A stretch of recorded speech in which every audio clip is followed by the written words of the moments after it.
Kaushalya colony में रही वसुंधरा चंद्रिका और हरिता की सौतेली माँ बनके उन दोनों को हर समय सताती थी। एक दिन वसुंधरा बेडरूम में बेड पर पूरे पैसे बिछा के हाथों में पैसों का एक बंडल लेके उसको गिनने लगी। ऐसे रहते समय बाजू कमरे में रहे चंद्रिका और हरिता कॉलेज जाने के लिए रेडी होने लगे। तब हरिता दीदी चंद्रिका से, दीदी, तुझे याद है कॉलेज वाले ले जा रहे मानस सरोवर ट्रिप को जाने के लिए नेम्स देने का आज ही लास्ट डेट है। मुझे याद है बहन, मैं नहीं भूली, पर उस ट्रिप को जाने के लिए मौसी से पैसे पूछने के लिए डर लग रहा है। ये सब हमारा बैड टाइम है दीदी। पापा जिंदा रहते तो अब तक ट्रिप के लिए पैसे देते। हरिता गुजर गए पिता को याद करके आंसू बहाने लगी। उसे देख के चंद्रिका बहन को पास लेके सहलाने लगी। दुखी मत होना बहन, मेरे लिए नहीं, कम से कम तेरे लिए मौसी से ट्रिप के लिए पैसे पूछूंगी बहन। अगर मौसी के पास ज्यादा पैसे नहीं है कहने से कम तुझे ट्रिप को भेजने के लिए उसे मनाऊंगी बहन। इस तरह दोनों बहनें बातें करके कॉलेज बैग्स पहन के मौसी के रूम के पास जाकर डोर ओपन करके देखते हैं। तब पैसे गिनने में बिजी रही वसुंधरा ऐसे कहने लगी, अरे मैं कितनी बार बोली कमरे में आने से पहले दरवाजा खटखटाओ करके। तुम दोनों अभी तक कॉलेज को नहीं गए क्या कर रहे हो? वो मौसी, तुमसे एक बात पूछनी थी। वो बात जल्दी से पूछ के कॉलेज को जाओ। और कुछ नहीं मौसी, हमारे कॉलेज वाले मानस सरोवर ट्रिप को ले जा रहे हैं, उसके लिए हमें पैसे चाहिए। अगर तुम पैसे देने से हम दोनों अपना नाम देंगे मौसी। अनाथ लड़कियां, तुम दोनों को पढ़ाना ही बेकार है, समझे? ऊपर से तुम दोनों ट्रिप पर जाना चाहते हो। जाओ यहाँ से, आ गए पैसे पूछने। मौसी, हमारी बात सुनो, कम से कम बहन को तो भेजो। अरे हो चंद्रिका, मेरा सर मत खाओ, वरना तुम दोनों की पढ़ाई बंद करके काम पर भेज दूंगी। क्या समझते हो अपने आप को? ऐसे वसुंधरा दोनों बहनों को डांटने पर वो कुछ नहीं कर सके और दोनों कॉलेज को जाके क्लासरूम बेंच पर बैठ के सोचने लगे। तब उनके पास उनकी दोस्त स्नेहा आकर ऐसे कहने लगी, तुम दोनों अपना बैग्स पैक कर लिए क्या? मैं तो अपना पूरा पैक करके हॉस्टल रूम में रेडी रखी। ऐसे स्नेहा ट्रिप जाने की खुशी में दोनों बहनों से पूछने पर चंद्रिका और हरिता उदास बैठे रहते हैं। क्या हुआ चंद्रिका, हरिता, क्यों ऐसे उदास बैठे हो? हमारी मौसी ट्रिप को जाने के लिए पैसे नहीं दी। हो, इतनी सी बात है? मुझे तुम्हारी मौसी के बारे में पता है। मैं तुम दोनों के लिए ट्रिप के पैसे दे दी चंद्रिका। अब तुम दोनों रिस्क करके ट्रिप को आने के बारे में सोचो। स्नेहा ऐसे कहने पर चंद्रिका और हरिता खुशी से झूम उठते हैं। अगले दिन घर में मौसी को कॉलेज जा रहे कह के झूठ बोल के कॉलेज बैग्स में कपड़े पैक करके स्नेहा के हॉस्टल को आके वहां से कॉलेज बस में मानस सरोवर ट्रिप को जाते हैं। सब लोग मानस सरोवर को पहुंचने के बाद वहां उन्हें चारों ओर आइस माउंटेन्स और सुंदर सुंदर झरने दिखाई देते हैं। उन झरनों के पास कहीं कहीं लाल लाल एप्पल्स के पेड़ रहते हैं। लाल लाल एप्पल ट्रीज देखकर कॉलेज स्टूडेंट्स एप्पल्स तोड़ने की कोशिश करते हैं। वो सब एप्पल्स तोड़ने जाते हैं। ऐसे रहते समय उस इलाके से थोड़ी दूर ओम नाम के एक खूबसूरत घाटी के स्वच्छ पानी में नहाने के लिए सोने की देवी और चांदी की देवी उस घाटी के पास प्रत्यक्ष होते हैं। वो घाटी में जाने से पहले घाटी किनारे सोने का टवल और चांदी का टवल रखते हैं।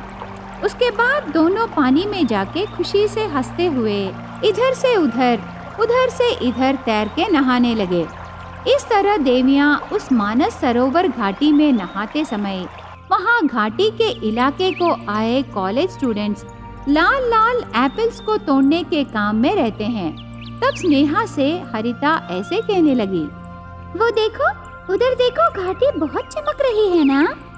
हाँ हरिता, सच में, शायद वहाँ और भी एप्पल ट्रीज हैं हरिता, इसीलिए वो घाटी चमकने लगी है। तो हम वहाँ जाकर देखते हैं दीदी। ऐसे कह के चंद्रिका और हरिता जाते समय स्नेहा उन दोनों को जाने नहीं देती, पर दोनों बहनें स्नेहा की बात बिना सुने ही उस घाटी की तरफ जाकर बर्फ के कारण घाटी में गिर जाते हैं। वो बर्फ की घाटी में गिरने पर बहुत बड़ा आवाज आती है। दोनों देवियां वो आवाज सुन के, ओ सोना, मुझे किसी की आवाज सुनाई दी, शायद कोई मानव आए हैं, हमें तुरंत गायब हो जाना है। ऐसे दोनों देवियां बातें करके वो किनारे पर रखे सोने का टवल और चांदी का टवल वहीं भूलकर गायब हो जाते हैं। दोनों देवियां गायब हो जाने के बाद दोनों बहनें वहां आकर घाटी में बह रही निर्मल झील को देख के दोनों मंत्रमुग्ध हो जाते हैं। उस झील के किनारे हीरों के जैसे चमक रहे पत्थरों को इकट्ठा करके बैग में डालते हैं। दोनों बहनें झील के पास रहे पत्थर लेते समय चंद्रिका को सोने का टवल और हरिता को चांदी का टवल मिलते हैं। वो टवल बहुत चमकने लगते हैं, उसमें से बहुत अच्छी खुशबू आती रहती है। दोनों बहनों को वो टवल्स बहुत अजीब लगने पर उन्हें भी बैग में डाल लेते हैं। उसके बाद दोनों बहुत मुश्किल से कॉलेज बस के पास आ जाते हैं। इस तरह मानस सरोवर ट्रिप खत्म करके चंद्रिका और हरिता वापस घर आते हैं। दोनों बहनें सफर करके थक जाने पर घर आने के बाद हेड बाथ करके उन्हें मिले माया टवल से बाल पोंछ के उसके बाद बालों को टवल्स बांध लेते हैं। थोड़ी देर बाद टवल्स निकाल के आईने में देखने पर दीदी के बाल सोने में और बहन के बाल चांदी में बदल जाते हैं। उस अजीब जादू को देखकर चंद्रिका और हरिता आश्चर्य हो जाते हैं। ऐसे दोनों बहनें शौक में रहते समय मौसी वसुंधरा को उनके कमरे से कुछ बातें सुनाई देते हैं।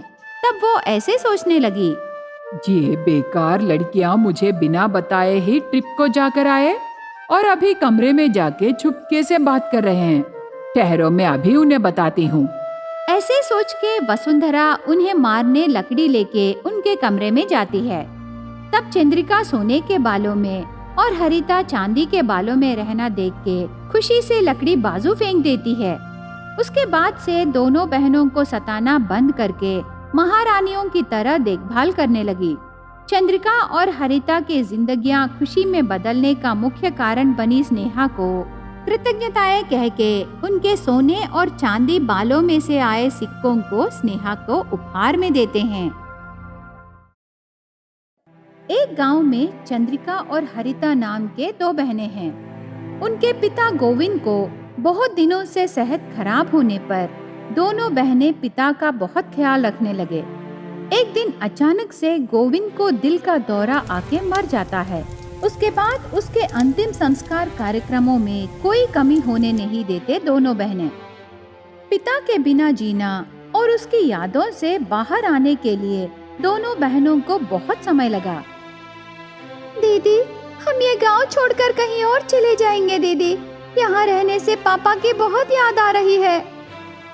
बहन, यादों को दुखों से नहीं, खुशी से महसूस करो, तब तुझे जीने की आशा बढ़ेगी। पापा के द्वारा सिखाए गए हिम्मत के बारे में सोचो बहन, तब तुझे ऐसे लगेगा जैसे पापा तेरे पास ही हैं। तो उनकी यादों को छोड़ के जाना सही नहीं है बहन। ठीक है, अभी घर में कितने पैसे हैं? पापा के अंतिम संस्कार कार्यक्रम में पूरे पैसे खर्चे हो गए दीदी। बच्चे थोड़े से पैसे पापा लिए कर्जे चुका दी दीदी। हमारे पापा को कोई भी गलत नहीं समझना ना दीदी। ठीक है बहन, सिर्फ 2 महीने मेहनत करने से हम नॉर्मल हो जाएंगे। उसके बाद दोनों बहनें काम ढूंढने जाते समय बीच रास्ते में एक बूढ़ी औरत सड़क के बाजू उदास से बैठी दिखाई देती है। उस बूढ़ी के पास कपड़ों का एक बंडल था। बूढ़ी को देखकर दोनों बहनों को तरस आके उसके पास जाते हैं। दादी, कौन हो तुम? कहाँ रहती हो? क्यों बहुत उदास दिखाई दे रही हो? दीदी, लगता है दादी बहुत थक गई है। पहले उसे खाने को कुछ देते हैं दीदी। सही बोली बहन, पर हमारे पास पैसे नहीं है ना दादी को कुछ खरीदने के लिए। अभी हम क्या करें? ऐसे कह के चारों ओर देखती है। तब दूर एक ब्लड डोनेशन कैंप दिखाई देता है। बहन, लगता है उधर ब्लड डोनेशन कैंप चल रहा है। वहाँ ब्लड देने से वो खाने को कुछ न कुछ देंगे ना, वो लाके हम दादी को देंगे। उसके बाद चंद्रिका ब्लड डोनेशन करने जाती है। ब्लड डोनेशन करने पर उसे 2 एप्पल्स देके भेजते हैं। उन्हें लेके दादी को खिलाने पर थोड़ी देर बाद दादी में हिम्मत आती है। बहुत धन्यवाद बेटी, ठीक समय पर आप खाना नहीं देने से पता नहीं मेरा क्या होता। मेरे लिए तू खून दी, कैसे तेरी शुक्रगुजार करूं बेटी। कोई बात नहीं दादी, एक दूसरे का ख्याल नहीं करने से हम मानव कैसे बनेंगे। ठीक है, बताओ तुम्हें कहाँ जाना है, हम तुम्हें छोड़ देंगे। मेरे अपने कोई भी नहीं है बेटी, बहुत पहले ही मेरे अपने मुझे छोड़ दिए, इसीलिए मैं गांव-गांव भटकती हूँ। कोई बात नहीं दादी, आज हमारे साथ आ जाओ, बाकी बाद में देखेंगे। ऐसे दादी को कन्विंस करके उनके घर ले जाने के लिए दादी का बंडल पकड़ती है हरिता। तब उस बंडल में से एक की चेन घर खिलौना ऊपर आती है। ये क्या है दादी? मेरी जिंदगी में बची आखिरी आधार है बेटी। उसके बाद दादी को घर ले जाकर उसे खाना खिला के दोनों बहनें उनके घर में सो जाते हैं। दादी हॉल में सोने के लिए जिद करने पर दोनों मान जाते हैं। सुबह उठ के देखने पर दादी घर में नहीं रहती। तब घबराकर घर पूरा ढूंढते हैं। ऊपर से हॉल के दीवार पर दादी के पास रही घर की चेन लटकती हुई दिखाई देती है। उसे देख के, बहन ये दादी का है ना? बिना बताए इतनी सुबह कहाँ चली गई? ऐसे कह के वो कीचेन छूते ही उनका घर पूरा माया सुनहरे घर में बदल जाती है। तब दादी की आवाज सुनाई देकर, देखो बेटी, तुम दोनों भगवान के परीक्षा में जीत गए। तुम अपना खून दान करके मेरा पेट भरे, इसीलिए ये माया सुनहरे घर को मेरे उपहार में लो। आगे से तुम्हें कोई परेशानी नहीं रहेगी। ये सुनहरा घर तुम्हें बचाएगी।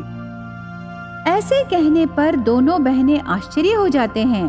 तब हरिता वो माया सुनहरे घर को छूकर सुनाई दे रही दादी की आवाज से ऐसे कहने लगी, ये सब हमें यकीन नहीं हो रहा दादी, तो क्या तू हमारी मदद करने के लिए ही हमारे घर आए? ऐसे कहने पर वो आवाज थोड़ा हंस के देखो बच्चों, माता पिता किए पुण्य कहीं नहीं जाएंगे। वो पुण्य उनके बच्चों को जरूर अच्छा करेगा। जब तुम्हारा पिता जिंदा था तब उसके नेक दिल से किए पुण्य और तुम दोनों की अच्छाई दोनों मिलके तुम्हें ये माया घर उपहार में मिला। लालच पर जाकर ये उपहार खराब मत करो बेटी। ऐसे कहने पर दोनों बहनों को बहुत खुशी होती है। उसके बाद उनको उपहार में मिली वो माया सुनहरे घर में बिना किसी परेशानी के खुशी से जीने लगे दोनों बहनें।